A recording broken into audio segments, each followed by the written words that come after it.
Growing up, religion was never pushed on me or even strongly encouraged. For as long as I can remember, I have carried a supreme darkness inside of me that I hid from most of the world. In high school, I was popular, outgoing, and smiled convincingly for every picture.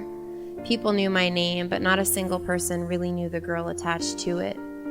I claimed to be an atheist, to have zero belief in a higher power or the idea of a life beyond this one.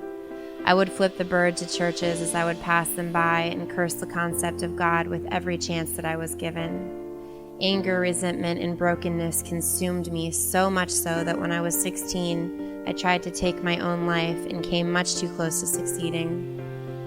When I opened my eyes for the first time after my attempt, I was disoriented to the point of not understanding where or who I was. But there was one thing I knew for certain, and that was the truth that is Jesus Christ. He skipped all formalities of instilling any head knowledge in me and went straight for my heart. It wasn't that I didn't believe in him for all that time. It was that I had let the pain in my life convince me that he didn't believe in me. As life went on the way it always does, I had high hopes for myself and a newfound life draft in the shape of a cross that assured me infinite safety so long as I didn't stray from it.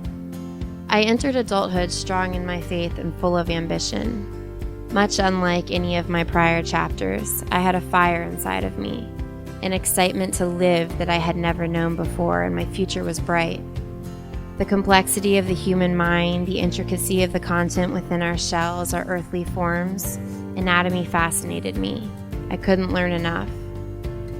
I had always been determined to spend my life inside of hospital walls. I just never even considered, not for one moment, that what God was preparing me for was to be the patient. In 2009, my health began to decline at a quicker than usual pace, and sometime later I was diagnosed with a rare autoimmune disease called dysautonomia.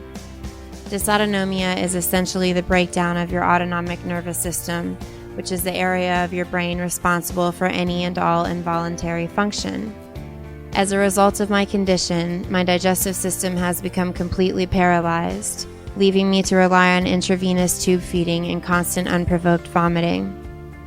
I am only 26 years old, and I have lost my ability to live independently or even shower on my own. My joints painfully dislocate from activities as simple as sneezing or rolling over in bed, and within the past few months I have become predominantly wheelchair dependent.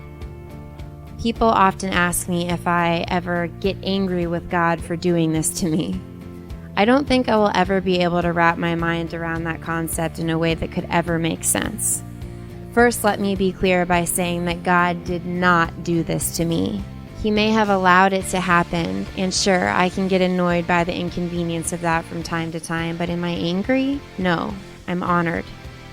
I know the weight of this burden. I know the challenge of this fight, and let me tell you, it's enough to destroy the strongest of men, but it doesn't even begin to rattle our God. How humbling, how possible he makes this life so long as we choose to walk it with him. In the darkest corners of this disease, when I can feel every drip of pain that has become my skin, I swear sometimes it's as if I can literally feel the devil in bed with me, rocking me deeper into my insomnia with lullabies of doubt, telling me that the pain will never end. Well, the devil, he's a liar and a fake and a coward. So yes, I am honored that God hand-selected me, that he knows the true depths of my capability. He held out his hand, and every single day he gives me the choice to reach back.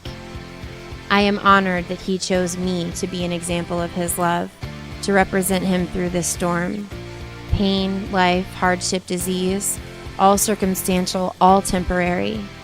His love, his promise, his devotion to you, to me, that's eternal. The way he has used my brokenness to make me whole, my God, he's personal.